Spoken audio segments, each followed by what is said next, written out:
शिव के साथ जीवन का सच्चा मार्ग कोई रास्ता नहीं है जिस पर चलकर कहीं पहुंचा जाए। यह कोई मंजिल नहीं है जिसे भविष्य में पाया जाए। शिव तो वह बोध है जो अभी इसी क्षण तुम्हारे भीतर घट सकता है, लेकिन मनुष्य की आदत है बाहर देखने की।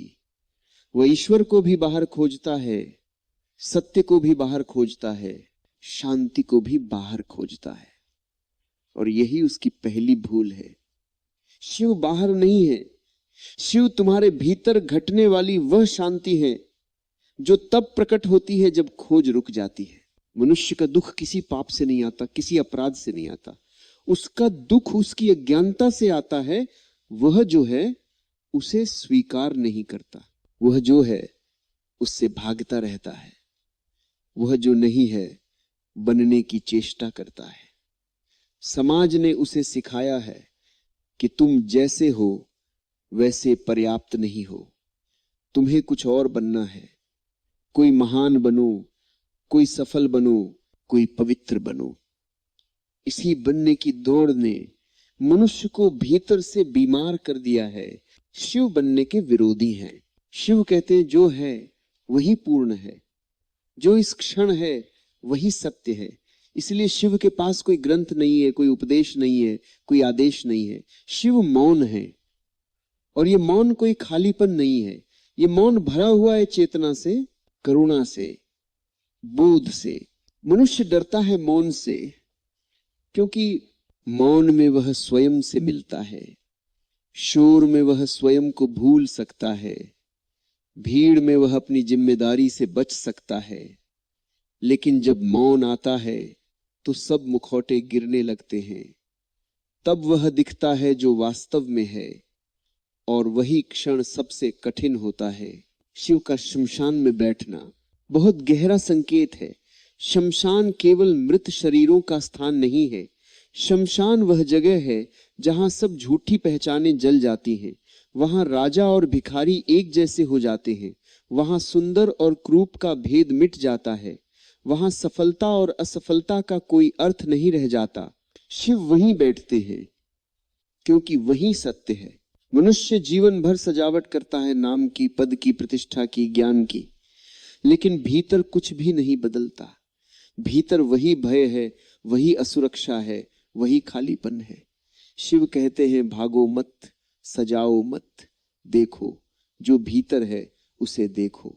देखना कोई प्रयास नहीं है, देखना कोई साधना नहीं है, देखना तो स्वभाव है। लेकिन हमने देखना छोड़ दिया है, हमने सोचना सीख लिया है। सोच बहुत शोर करती है। सोच लगातार अतीत और भविष्य के बीच दौड़ती रहती है, और जीवन इस क्षण में बह रहा है।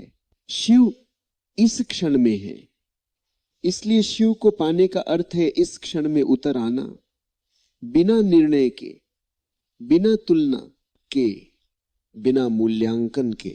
मनुष्य पूछता है दुख क्यों है? दुख इसलिए है क्योंकि तुम जीवन से लड़ रहे हो। तुम जीवन को वैसा बनाना चाहते हो जैसा तुम्हारे मन ने कल्पना की है, और जीवन किसी की कल्पना नहीं मानता। जीवन विशाल है, रहस्यमय है, अनियंत्रित है। जो इसे नियंत्रित करना चाहता है वही दुखी होता है। शिव ने नियंत्रण छोड़ दिया है, इसलिए वे नाचते हैं। उनका नृत्य कोई कला नहीं है, वह स्वतंत्रता की अभिव्यक्ति है। जब भीतर कोई बंधन नहीं रहता तब जीवन स्वयं नृत्य बन जाता है।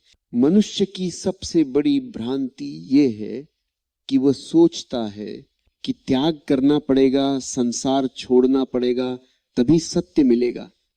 शिव संसार छोड़कर नहीं बैठे हैं, शिव संसार के बीच बैठकर भी उससे बंधे नहीं हैं। ये अंतर समझना बहुत आवश्यक है। वैराग्य का अर्थ त्याग नहीं है, वैराग्य का अर्थ है आसक्ति का अभाव। तुम घर में रहो या जंगल में, यदि भीतर पकड़ है तो तुम बंधे हो, और यदि भीतर पकड़ नहीं है तो तुम मुक्त हो। शिव नग्न है क्योंकि वे छिपाने के लिए कुछ नहीं रखते। मनुष्य कपड़े नहीं पहनता, मनुष्य मुखौटे पहनता है। वह जैसा है वैसा दिखने से डरता है, क्योंकि उसने स्वयं को भी स्वीकार नहीं किया है। स्वीकृति कोई नैतिक शिक्षा नहीं है, स्वीकृति कोई गुण नहीं है जिसे अर्जित किया जाए। स्वीकृति तो समझ का परिणाम है। जब तुम समझ लेते हो कि विरोध व्यर्थ है, तब स्वीकृति घटती है। मनुष्य सुधारना चाहता है, वह कहता है मुझे गुस्सा नहीं करना चाहिए, मुझे लोभ नहीं करना चाहिए, मुझे डर नहीं होना चाहिए। यह सब सुधार की भाषा है, और सुधार कभी भी मुक्ति नहीं लाता, सुधार केवल दमन लाता है। शिव कहते हैं गुस्से को देखो, लोभ को देखो, डर को देखो, बिना उसे हटाने की इच्छा के, और देखने से ही परिवर्तन होता है। क्योंकि जो पूरी चेतना में देखा जाता है वह टिक नहीं सकता। शिव का तीसरा नेत्र कोई चमत्कार नहीं है, वह प्रतीक है उस देखने का जो भीतर की ओर मुड़ गया है। जब आंखें बाहर से हटकर भीतर की ओर जाती हैं, तब तीसरा नेत्र खुलता है, तब सत्य दिखता है, तब भ्रम टूटता है। मनुष्य मृत्यु से डरता है क्योंकि उसने जीवन को जिया नहीं है। जिसने जीवन को पूरी तरह जिया है वह मृत्यु से नहीं डरता। शिव मृत्यु के स्वामी है क्योंकि वे जीवन के भी स्वामी हैं। उन्होंने दोनों को स्वीकार किया है। मृत्यु कोई शत्रु नहीं है, मृत्यु विश्राम है। लेकिन मनुष्य ने जीवन को इतना बोझ बना लिया है कि वो मृत्यु को भी डरावना बना देता है। शिव सिखाते हैं मरना सीखो ताकि जीना आ सके। हर क्षण जो बीत रहा है उसे जाने दो, जो बीत गया उससे चिपको मत, जो आने वाला है उसकी चिंता मत करो, जो है वही पर्याप्त है। अहंकार सबसे सूक्ष्म बंधन है। वो कहता है मैं जानता हूं, मैं श्रेष्ठ हूं, मैं विशेष हूं, और आध्यात्मिकता में अहंकार और भी खतरनाक हो जाता है। तब वो कहता है मैं साधक हूं, मैं ज्ञानी हूं, मैं पवित्र हूं। शिव किसी को पवित्र नहीं कहते, किसी को अपवित्र नहीं कहते। उनके लिए सब समान है क्योंकि चेतना में कोई भेद नहीं होता। शिव के साथ जीवन का सच्चा मार्ग कोई सिद्धांत नहीं है जिसे याद किया जाए। ये एक जीवन शैली भी नहीं है जिसे अपनाया जाए। ये तो एक दृष्टि है जिससे जीवन को देखा जाता है। जब तुम जीवन को समस्या की तरह देखते हो तो समाधान खोजते हो। जब तुम जीवन को रहस्य की तरह देखते हो तो उत्सव जन्म लेता है। शिव रहस्य के साथ है, इसलिए उनके चारों ओर उत्सव है। डमरू की ध्वनि, नृत्य की लय, मौन की गहराई। इस पहले चरण में बस इतना ही समझना पर्याप्त है कि शिव कोई दूर की वस्तु नहीं है, वे तुम्हारे ही अस्तित्व का सबसे गहरा केंद्र है। वहां तक पहुंचने के लिए कहीं जाना नहीं है, केवल रुकना है। भागना नहीं है, केवल देखना है। बदलना नहीं है, केवल समझना है। और जब समझ आती है तब जीवन अपने आप बदल जाता है। बिना प्रयास के, बिना संघर्ष के, बिना हिंसा के जब पहला बंधन टूटता है तब मनुष्य को लगता है कि अब सब ठीक हो जाएगा। लेकिन यह भी एक भ्रम है, क्योंकि बंधन केवल एक नहीं होते, मनुष्य परतों में बंधा होता है। पहली परत समाज की होती है, दूसरी परत संबंधों की, तीसरी परत इच्छाओं की, और सबसे गहरी परत होती है स्वयं से बंधे होने की। शिव का मार्ग इन सब परतों को धीरे धीरे उजागर करता है, बिना किसी हिंसा के, बिना किसी जल्दबाजी के। स्वतंत्रता का अर्थ मनमानी नहीं है। मनुष्य अक्सर स्वतंत्रता को गलत समझता है। वह सोचता है कि जो मन में आए वही करना स्वतंत्रता है, लेकिन यह तो दासता का ही दूसरा रूप है। जो अपने मन के पीछे चलता है वह मन का गुलाम है। शिव की स्वतंत्रता मन से मुक्ति है, मन के लिए नहीं। शिव नाचते हैं, लेकिन उनका नृत्य इच्छा से नहीं उपजता। उनका नृत्य तो जीवन की लय से उपजता है। जीवन जैसा बहता है वे उसी के साथ बहते हैं। वे नदी के विरुद्ध तैरते नहीं, वे नदी बन जाते हैं। मनुष्य जीवन को नियंत्रित करना चाहता है। वो चाहता है कि सब कुछ उसकी योजना के अनुसार चले, और जब ऐसा नहीं होता तो वह क्रोधित होता है, निराश होता है, टूट जाता है। शिव कहते हैं जीवन को मत पकड़ो, जीवन को जीने दो। पकड़ ही दुख का मूल है। संबंध मनुष्य के लिए सबसे बड़ा बंधन भी है और सबसे बड़ा अवसर भी। संबंधों में ही उसका दुख प्रकट होता है और संबंधों में ही उसकी चेतना जाग सकती है। लेकिन मनुष्य संबंधों को प्रेम से नहीं, अपेक्षा से जीता है। वह दूसरे से कुछ चाहता है, सम्मान, सुरक्षा, अपनापन, और जहां चाह है वहां भय है। भय है कि कहीं वह न मिल जाए। शिव और पार्वती का संबंध बहुत गहरा संकेत है। यह पुरुष और स्त्री का साधारण संबंध नहीं है, यह चेतना और ऊर्जा का मिलन है। चेतना बिना ऊर्जा के निष्क्रिय है और ऊर्जा बिना चेतना के अंधी है। जब दोनों मिलते हैं तब सृजन होता है। मनुष्य या तो केवल ऊर्जा में जीता है, वासना, क्रोध, महत्वाकांक्षा में, या केवल चेतना की बात करता है लेकिन जीता नहीं। शिव दोनों को साथ रखते हैं, इसलिए उनका मार्ग पूर्ण है। कामना को मनुष्य ने पाप बना दिया है और दमन ने उसे विकृत कर दिया है। शिव दमन के पक्ष में नहीं है, वे रूपांतरण के पक्ष में है। जो कामना नीचे बहती है वही चेतना के प्रकाश में ऊपर उठ सकती है। लेकिन उसे रोको मत, उसे समझो। ध्यान कोई विधि नहीं है, ध्यान कोई अभ्यास नहीं है जिसे सुबह शाम किया जाए। ध्यान तो एक जागरूक स्थिति है। तुम चलते हो तो भी ध्यान हो सकता है, तुम बोलते हो तो भी ध्यान हो सकता है। बस भीतर एक साक्षी जागा होना चाहिए। सोच आएगी, सोच को रोको मत। जो सोच को रोकने की कोशिश करता है वही और उलझ जाता है। सोच को आने दो, लेकिन उससे पहचान मत बनाओ। सोच बादल है, तुम आकाश हो। दुख से लड़ना मत। जो दुख से लड़ता है वह दुख को शक्ति देता है। दुख को देखो, दुख को समझो। दुख तुम्हारा शत्रु नहीं है, दुख तुम्हारा शिक्षक है। वह दिखाता है कि कहां तुम बंधे हो। शिव ने विष पिया, यह कथा नहीं है, यह प्रतीक है। संसार का विष कोई और नहीं बल्कि मनुष्य का अज्ञान है, उसकी हिंसा है, उसका लोभ है। शिव उसे बाहर नहीं फेंकते, वे उसे भीतर लेते हैं, लेकिन उसे हृदय तक नहीं जाने देते।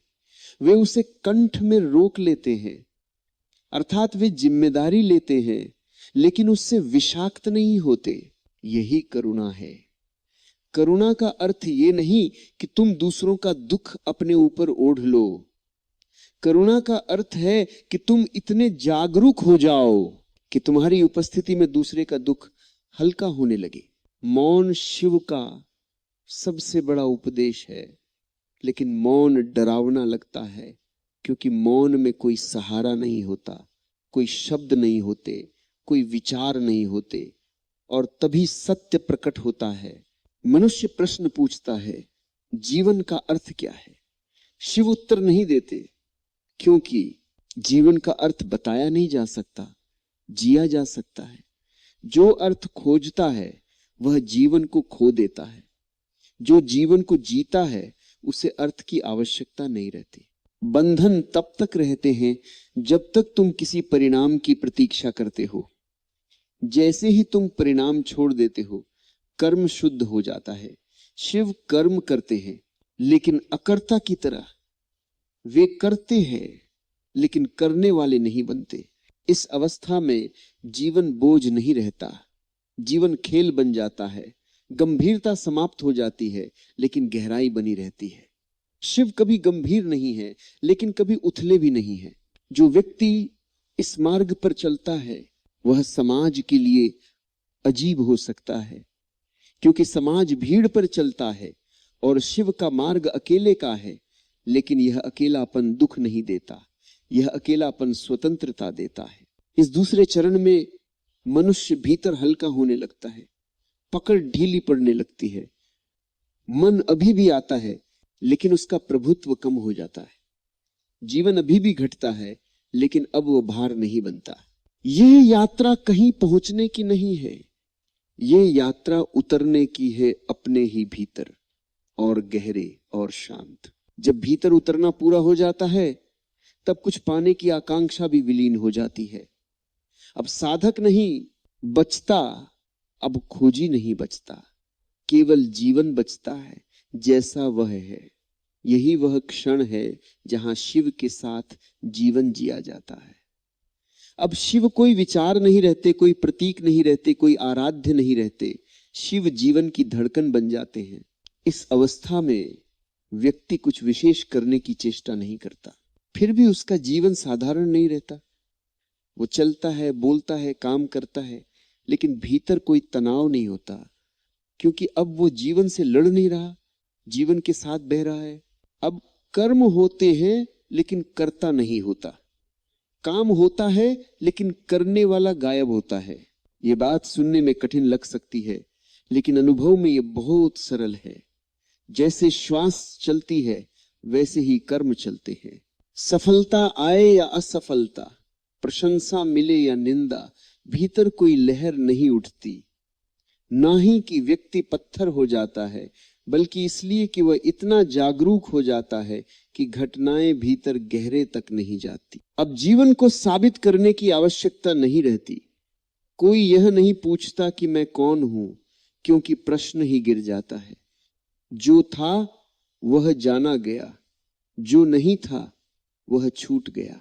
शिव का कैलाश कोई पर्वत नहीं है, वह चेतना की वह ऊंचाई है जहां से सब कुछ स्पष्ट दिखता है। वहां पहुंचकर कोई नीचे नहीं देखता, कोई ऊपर नहीं देखता, सब बराबर हो जाता है। अकेलापन और एकांत में बहुत अंतर है।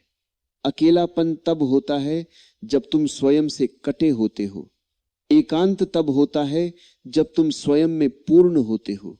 शिव एकांत में है, इसलिए आनंद में है। अब मौन कोई प्रयास नहीं रहता, मौन स्वभाव बन जाता है। बोलना भी मौन से ही निकलता है और मौन में ही लौट जाता है। मृत्यु का भय समाप्त हो जाता है, क्योंकि जिसने स्वयं को जाना है वह जानता है कि कुछ भी मरता नहीं। रूप बदलते हैं लेकिन चेतना नहीं मरती। अब जीवन साधना नहीं रहता, जीवन स्वयं साध्य बन जाता है, हर क्षण पूर्ण होता है, कुछ और पाने की चाह नहीं रहती। शिव कोई आदर्श नहीं है जिन्हें अनुकरण किया जाए, अनुकरण बंधन बन जाता है। शिव प्रेरणा है याद दिलाने के लिए कि तुम भी वही हो। इस अवस्था में करुणा प्रयास से नहीं आती, वह सहज बहती है। जैसे फूल से सुगंध आती है, वैसे ही जागरूक व्यक्ति से करुणा बहती है। अब न कोई उपदेश देने की इच्छा होती है, न किसी को बदलने की चाह, क्योंकि जो स्वयं बदल गया है उसकी उपस्थिति ही पर्याप्त होती है। जीवन उत्सव बन जाता है, बिना शोर के, बिना दिखावे के। भीतर गहरी शांति होती है और बाहर सहज सरलता। अंत में कोई निष्कर्ष नहीं निकलता, क्योंकि निष्कर्ष मन का काम है। यहां मन नहीं बचता, केवल मौन बचता है।